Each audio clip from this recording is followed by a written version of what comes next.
Hi everybody, it's me, Corrie T, and in this video we're going to be talking about how to change the narrative, whatever narrative that is. You might know that you're living through a story that you feel physiologically, that you feel in your mind, that you keep repeating with thoughts and sensations, and it feels really difficult to get out of it, right? And you might have watched loads of videos on affirming a new story and changing your self-concept and all of these things. And sometimes it can feel really overwhelming because there's a lot of information out there and some of it conflicts with each other. So in this video, I'm going to be sharing with you what I think about narrative transformation. And as always, you can take what resonates. So also, I'm very excited because Mo Cohen, who is an absolute pro and master when it comes to narrative transformation, is going to be doing my workshop with me, which is a 2-week program called Rewrite the Story. And it's all about narrative transformation, and it starts next week.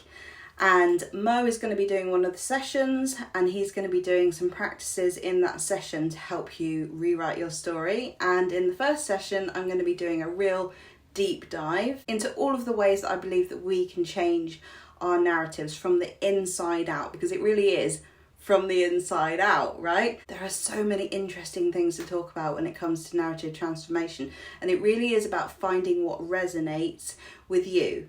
Okay, so if you want to come to that workshop, it's a 2-week program because there's also going to be a daily challenge that I'm going to set you to help you keep you accountable and to meet other people along the journey. The Telegram groups are always such a great place to meet other people who are on the same journey as you.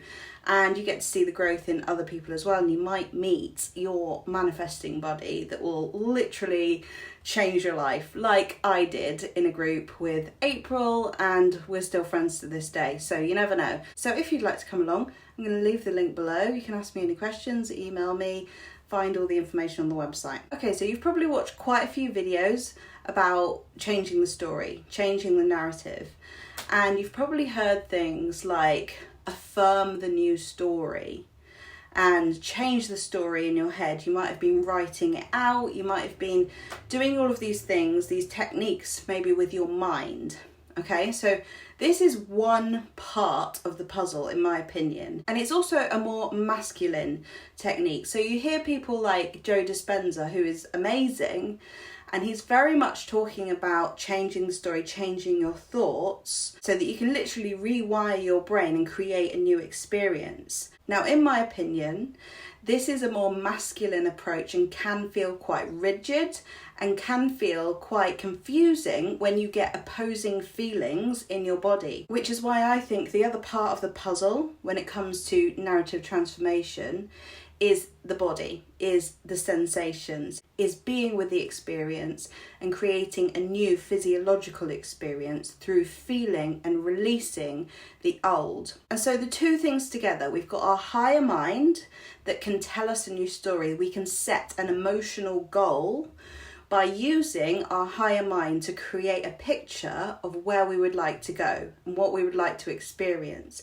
We have to use our creativity to be able to do that. That's where, things like visualization can come in and positive self-talk. I'm not a massive fan of just affirming and listening to tapes overnight and stuff. I feel personally like there is a more powerful way which involves not only the higher mind, but also the body and the feeling and the sensations, okay? And the two together are incredibly powerful, because when you learn the somatic experiences to actually feel and process what has been stored in your body from long ago, because this is part of the narrative that you have stored in you. And so we need to release that, we need to free it, we need to change the physiology. And in order to do that, we need to feel, okay? And sometimes that can be really difficult because we have to feel painful things that we may have been trying to suppress or repress by using techniques like just affirming the opposite. But the thing is, with just using the mind, is that the body will always talk to you. The body will always tell you what's true. If you want access to your unconscious mind, you've got to listen to the body, okay? Because the body's like really telling you what is going on an unconscious level, but maybe not so much in words, in feelings and sensations. Okay, so this is where we can use somatic practices and learning to be with the experience of whatever comes up, which can feel really scary for the manifesting community, because it's like, I shouldn't be feeling this. We feel like we shouldn't be feeling these anxiety sensations or fear or shame or all of these things that actually want to be loved and want to be released and want to be healed by you, and really only you. It's your power. It's totally within your power to do that. So this is one of the things that I really want to work on in the workshop, is combining both the higher mind and the somatic practices in order to be able to create this powerful transformation from the inside out.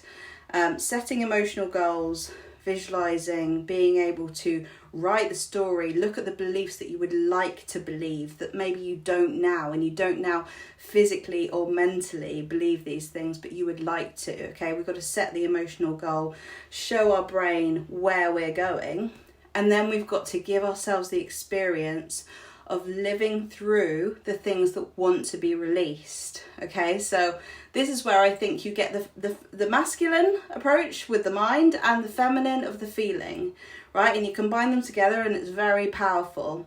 And I've seen it happen so many times before. It's actually quite simple, but it's not easy, okay? That's a phrase I use quite a lot. Simple, but not easy, because we have our stored memories of what's happened in the past that we will keep referring to, because that's all we know. We haven't got certainty of the future. So the brain will look for what is certain, and what is certain is what has happened. But the thing is that our memory of the past is sometimes faulty at best, and we are using our perceptions, which are also up for debate too, you know, because they're based on our childhood, the way that we've been brought up, and all of these things. So we can challenge all of that. We can challenge what's happened. We can challenge our perceptions of what's happened in the past, and we can create a new story going forward. It's about being able to say, that was in the past. Yes, that happened. I accept it. But this is who I want to be in the future. Okay, so the past is gone. The past has been and gone. It's not coming back, and we don't have to go back there. But emotionally and physiologically, our body will want to pull us back there, because that's what it knows. And that's where we can intervene with slowing down and becoming conscious of what's coming up without being afraid of what's coming up. Okay, and sometimes we need a safe container to do that. I really know what it's like when you've been watching videos and they're telling you to just affirm the opposite, and it can feel really frustrating because your body just isn't believing it. And obviously there's a reason why that is. And like I said, it's because there may be stored sensations that are yet to be processed, and it's because the pull to the past and the pull for the need for certainty is so strong. Okay, so we look to the past because it's familiar, and because in some way that feels safer than the unknown, even if the unknown and what we want to create actually will lead us to more safety in the future. Humans like certainty, right? And we're all the same. But we also like uncertainty, which is why we can find ourselves in chaotic situations sometimes. And that might be how we've been brought up. And that's another narrative that we can learn to change through using the nervous system, understanding the nervous system, which is also another thing that's going to come into my workshop, Rewrite the Story. I always think that understanding the nervous system is one of the most powerful things that you can do when you're learning to change your story. Because really what we're doing when we're changing a story is not so much focusing on the outside, but really focusing on the inside. We're really changing ourselves. We're actually, this is where self-concept comes in, but not self-concept as in using the mind fully to completely make ourselves believe, make ourselves think with, like affirmation tapes and affirmations that we are someone different to how we feel. It's more like an actual embodiment of our true authentic self. And I talk about the authentic self a lot in my group workshops and in really everything, because what we're actually trying to do is strip away all of the stuff that's really covering our view of who we are. Because when we step into the truth of who we are and we create safety within ourselves, everything falls into place, everything falls into more alignment, and we trust ourselves.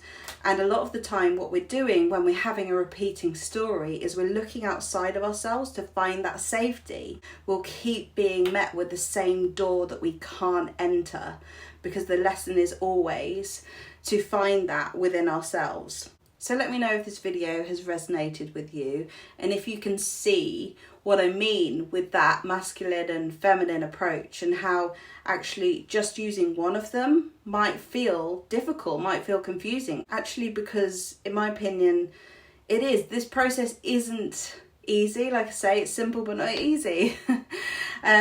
But I feel like there's a very powerful way, like I say, of using the body to go into more of a state of flow, releasing the old and welcoming in what's already there, what was always there all along, which is your safety, your authentic self, your ability to find peace within. And from there, that's where you can create anything, and things change. Because it's so true. When you change, the world changes.